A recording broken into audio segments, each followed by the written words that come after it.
Atau apa sih suka dukanya menjadi seorang penulis gitu? Halo Sobat Iden, kembali lagi di iDialog, Identitas Berdialog bersama saya Rika, dan kali ini kita akan berbincang-bincang bersama Kak Faisal Odang.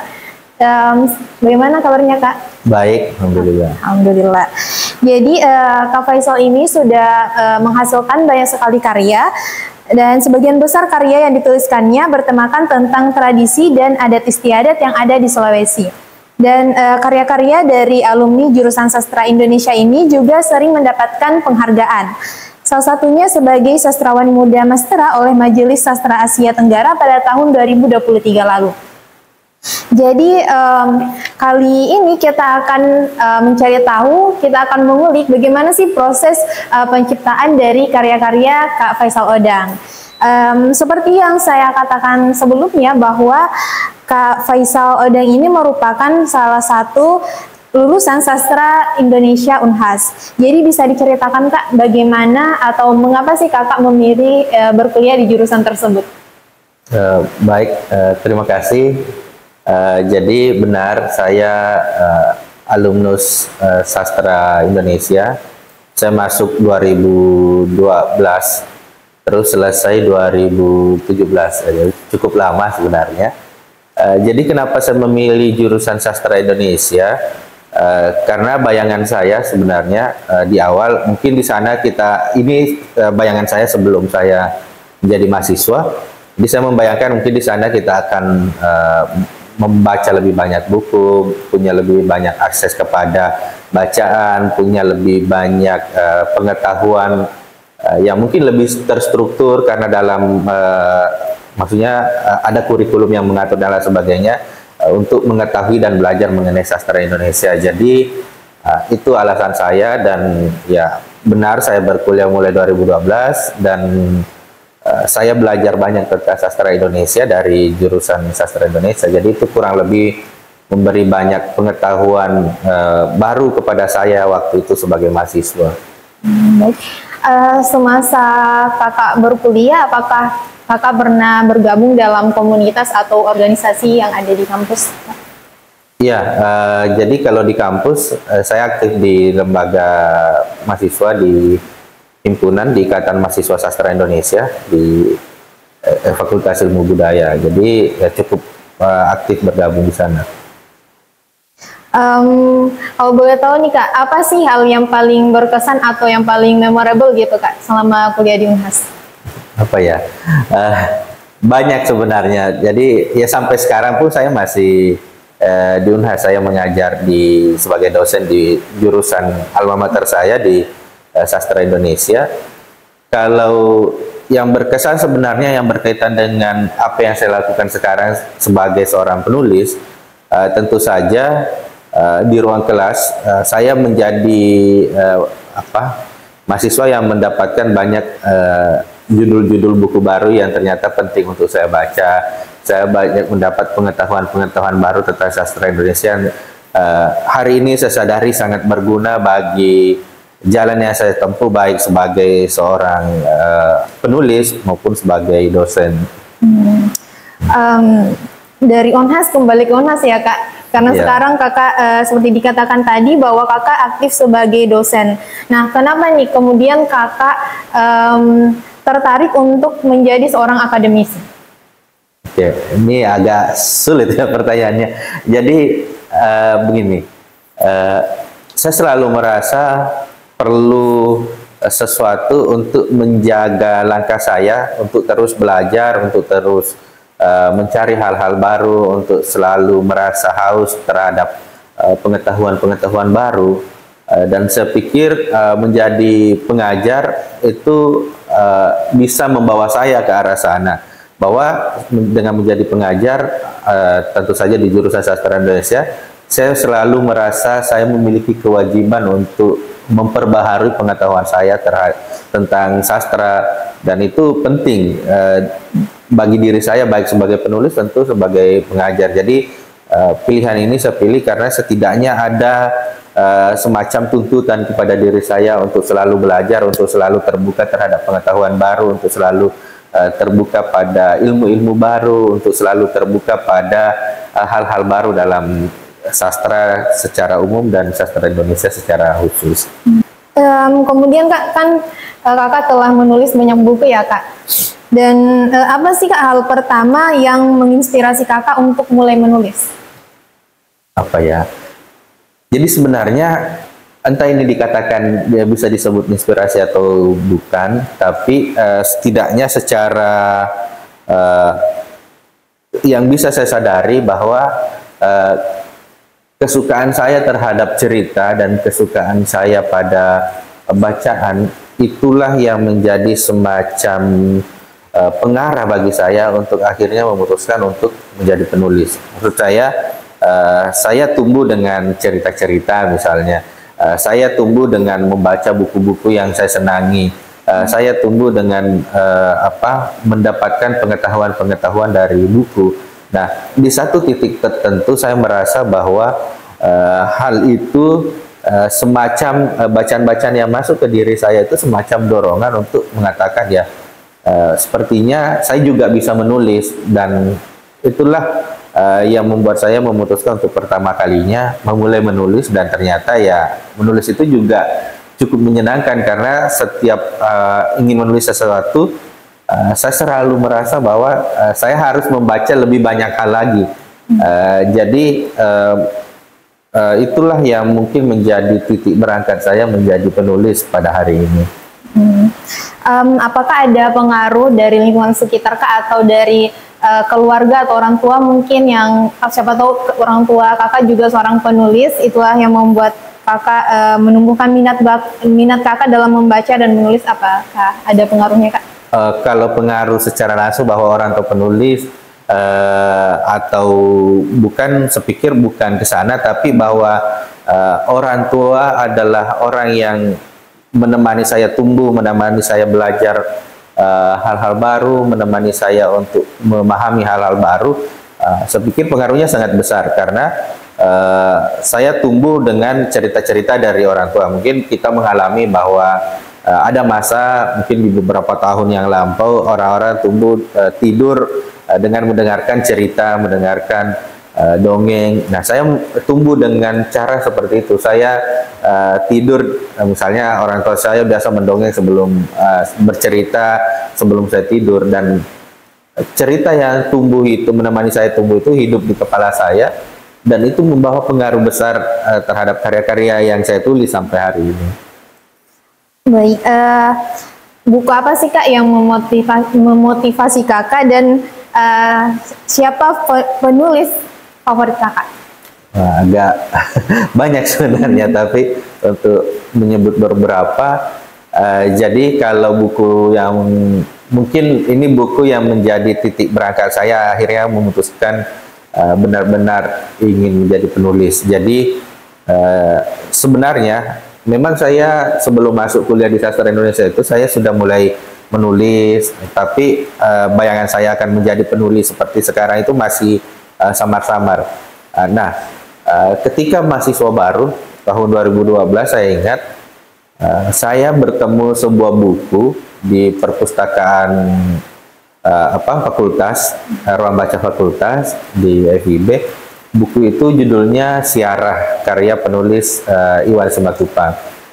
Jadi ketika membaca buku itu saya merasa bahwa ternyata menulis sastra itu bisa menyenangkan ini, menulis sastra itu bisa seperti ini. Misalnya cerita-ceritanya dibangun dengan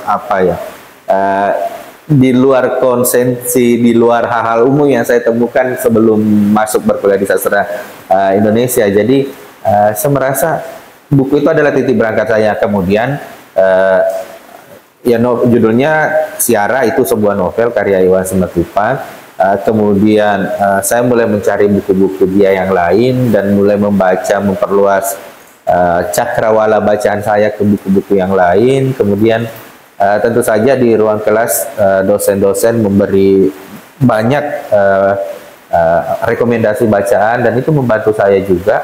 Nah, sampai saat ini kalau disebut siapa-siapa saja penulis favorit saya, kalau misalnya sebagai pembaca yang juga ingin belajar bagaimana menulis dari bacaannya, saya pikir perlu membaca buku-bukunya Iwan Simatupang, perlu membaca bagaimana Seno Gumira mengelola isu-isu di dalam cerita-cerita pendeknya, kemudian bagaimana Budi Dharma membangun karakter-karakter di bukunya. Jadi saya pikir itu bisa menjadi titik berangkat kita untuk membaca karya-karya sastra Indonesia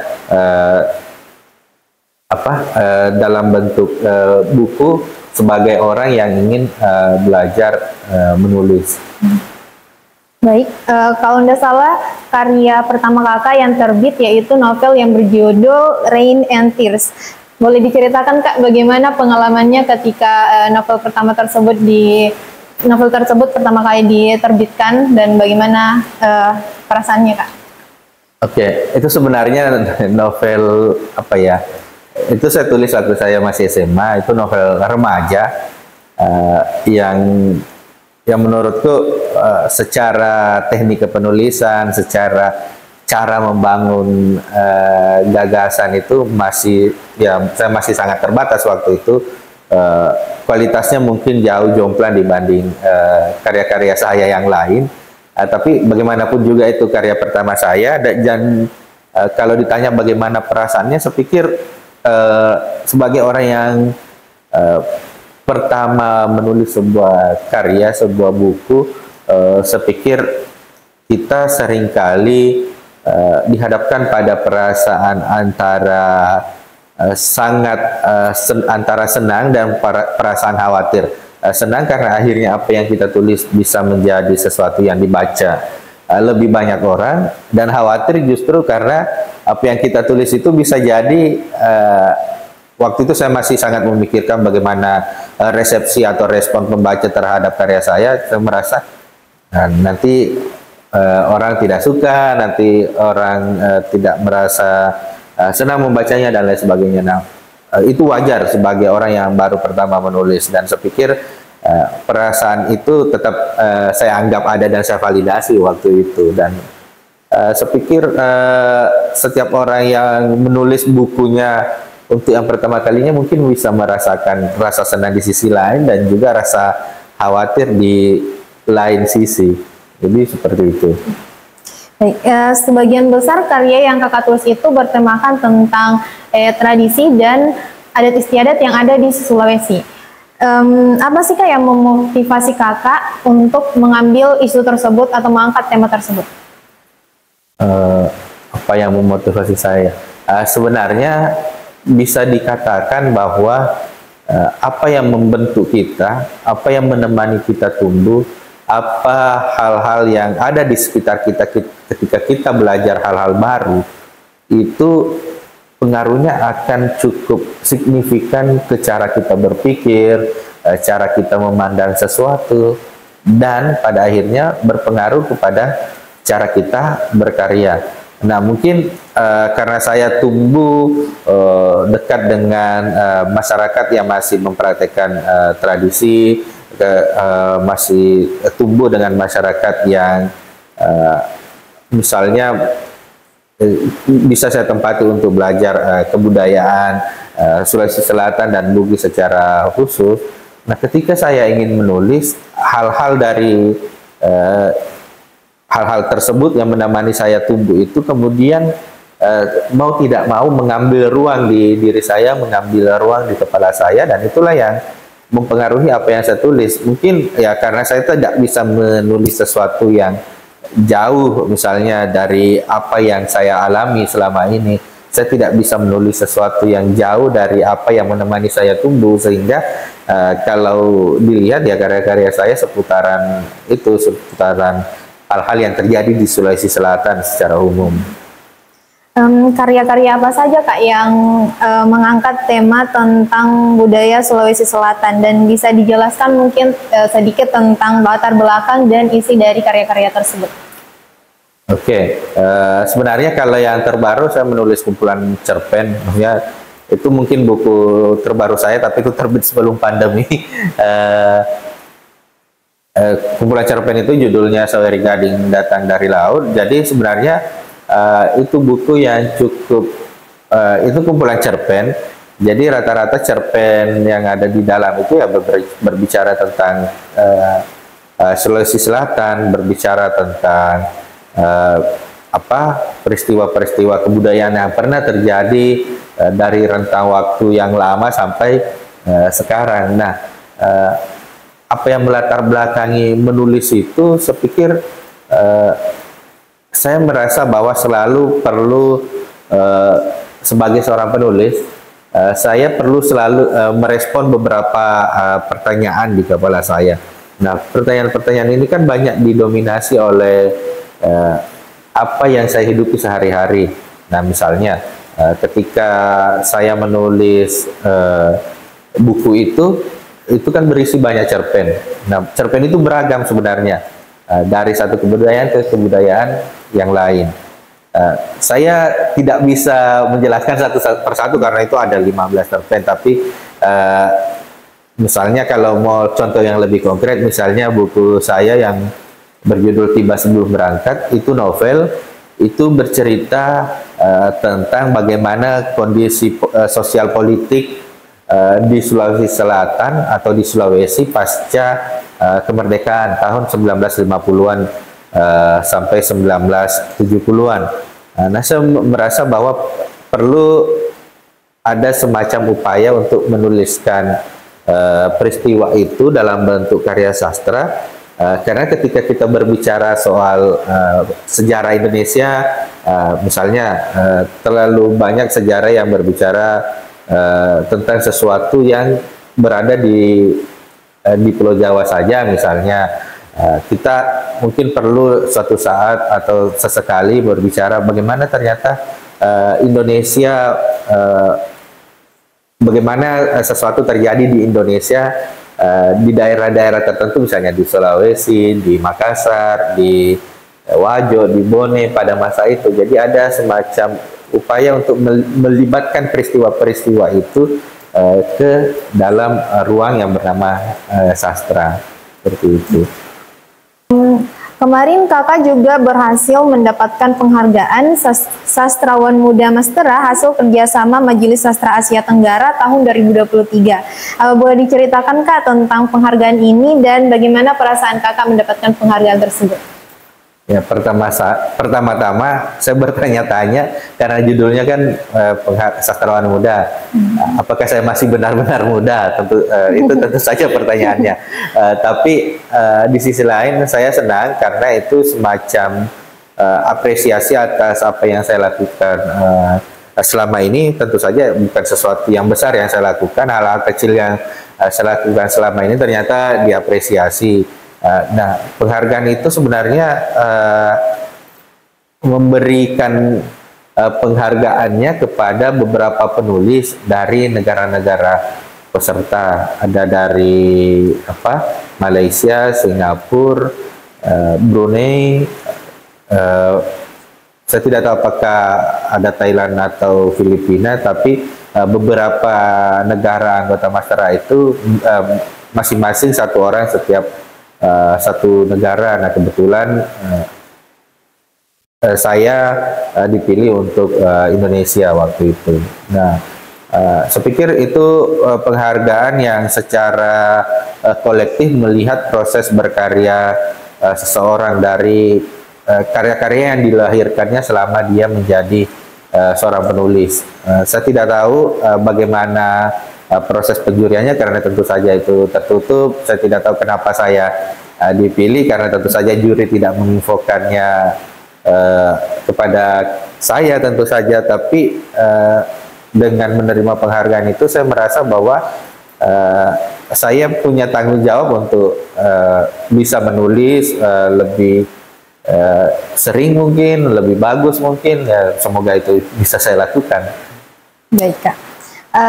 Kalau dari kakak sendiri, apa sih buku yang kakak tulis yang paling berkesan bagi kakak? Apa buku yang saya tulis yang paling berkesan?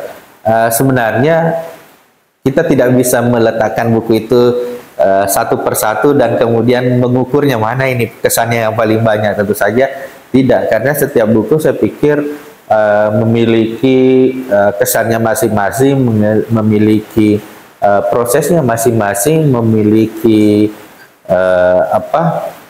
pembacanya masing-masing, memiliki kerumitannya masing-masing.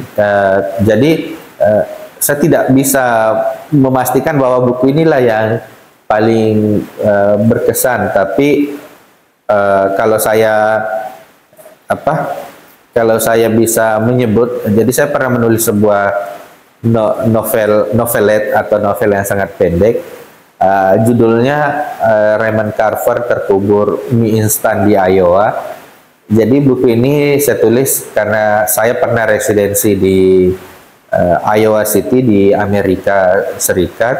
Nah, salah satu penulis Amerika yang bernama Raymond Carver pernah juga tinggal di tempat yang sama, di hotel yang sama dengan saya waktu itu. Kemudian ya tentu saja dia sudah meninggal. Kemudian saya berusaha menulis semacam biografi fiktif hidup dia, dan saya pikir novel itu dari novel-novel yang lain yang memiliki kerumitan, novel itu yang paling saya nikmati menulis, yang saya tulis dengan bersenang-senang, saya tulis dengan enjoy. Kalau novel yang lain kadang karena beberapa misalnya terkait peristiwa sejarah, saya harus membaca lebih banyak buku, meriset lebih banyak arsip dan lain sebagainya. Itu seperti itu. Seperti yang Kak katakan tadi bahwa setiap menulis sebuah karya pasti ada tantangannya ya Kak. Mungkin apa tantangan terberat selama Kakak menulis, atau apa sih suka dukanya menjadi seorang penulis gitu Kak? Tantangan terberat sebenarnya ya benar, setiap buku, setiap karya yang ditulis itu pasti ada tantangannya. Nah, yang mungkin ya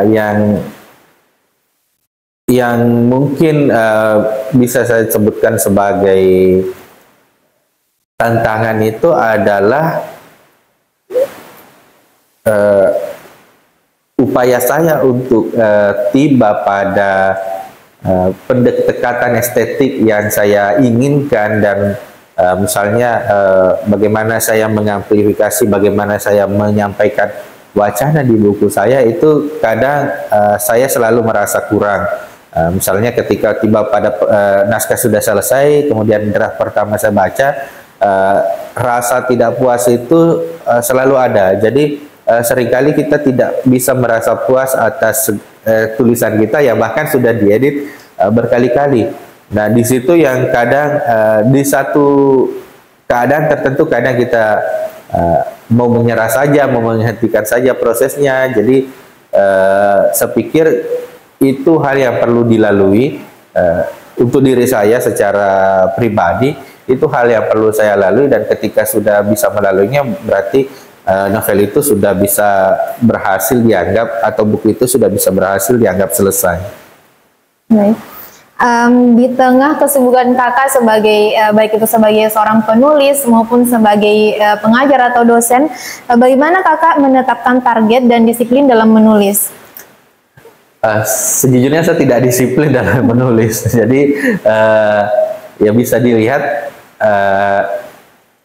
saya sudah cukup lama tidak menerbitkan buku, meskipun saya masih menulis 1-2 tulisan untuk proyek-proyek tertentu, tapi saya pikir kalau berbicara soal disiplin menulis, meskipun saya tentu saja tidak bisa menjadi wakil penulis yang disiplin, namun selama ini yang bisa saya lakukan adalah ide-ide atau hal-hal yang ingin saya tulis itu saya inventarisasi dengan baik, saya catat dengan baik, dan saya menargetkan untuk bisa menulisnya di waktu kapan, menyelesaikannya kapan, dan seringkali itu saya lakukan untuk mengatur pola menulis saya, bahwa dalam beberapa waktu tertentu atau misalnya dalam 1 minggu saya harus menulis beberapa kali, meskipun tentu saja kadang hasilnya tidak melulu bagus, tapi saya pikir itu penting untuk melatih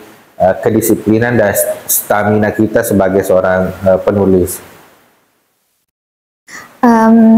Baik, sebagai seseorang yang berkecimpung di dunia sastra atau di bidang sastra, bagaimana kakak memandang perkembangan sastra yang ada di Indonesia, terutama di Sulawesi Selatan? Oke, jadi saya pikir setiap saat itu kesusastraan itu berkembang, tentu saja, karena wacana itu semakin beragam dari waktu ke waktu. Pendekatan artistik yang dipilih oleh seorang penulis juga berkembang dari waktu ke waktu.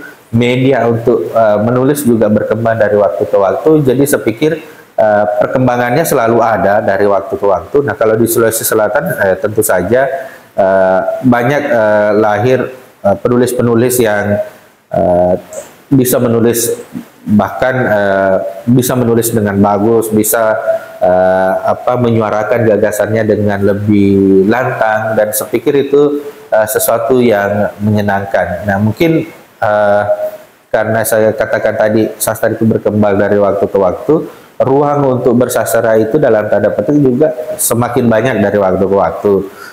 Ruang untuk klub buku banyak, acara-acara sastra banyak, ruang-ruang baca alternatif banyak. Jadi ekosistem yang terbentuk itu secara tidak langsung membangun kesusastraan yang ada baik di Indonesia maupun di Sulawesi Selatan, dan itu kabar baik yang bisa kita rayakan. Baik, dalam waktu dekat ini Kak, apakah ada karya yang akan diterbitkan atau ada proyek yang sedang dikerjakan Kak? Ya, jadi saya sebenarnya sudah bicara dengan editor saya di salah satu penerbit. Saya sudah menyelesaikan sebuah naskah untuk buku terbaru saya, untuk novel saya. Namun sekarang masih dalam tahap penyuntingan. Jadi mungkin ya semoga bisa terbit akhir tahun ini atau awal tahun depan. Mungkin ada pesan Kak untuk yang bisa disampaikan kepada penulis-penulis muda yang ingin berkecimpung di dunia kepenulisan? Mungkin ada tips dan trik untuk Sobat Idan? Iya, belum tentu sebenarnya tips dan trik saya relevan untuk orang lain. Tapi karena saya pikir proses menulis itu, proses berkarya, proses menjadi seorang penyair, proses menjadi seorang sastrawan itu kadang sangat personal. Apa yang saya lakukan belum tentu cocok dengan apa yang kita lakukan misalnya.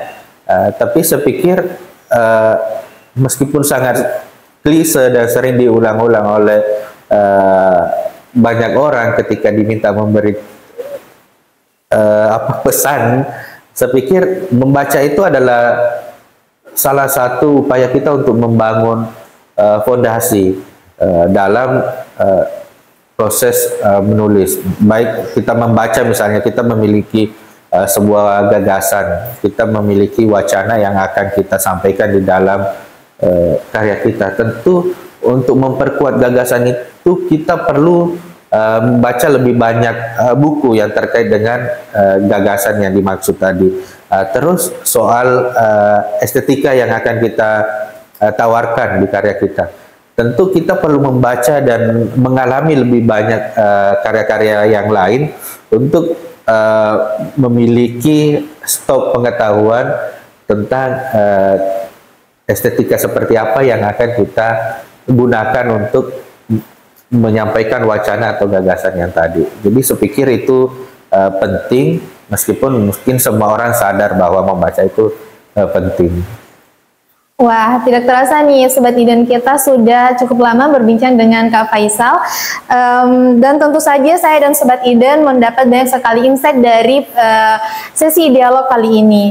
Baik, mungkin cukup sekian untuk dialog kali ini, dan terima kasih Kak. Terima kasih juga kepada Sobat Idan yang telah menonton. Sampai jumpa di sesi dialog selanjutnya.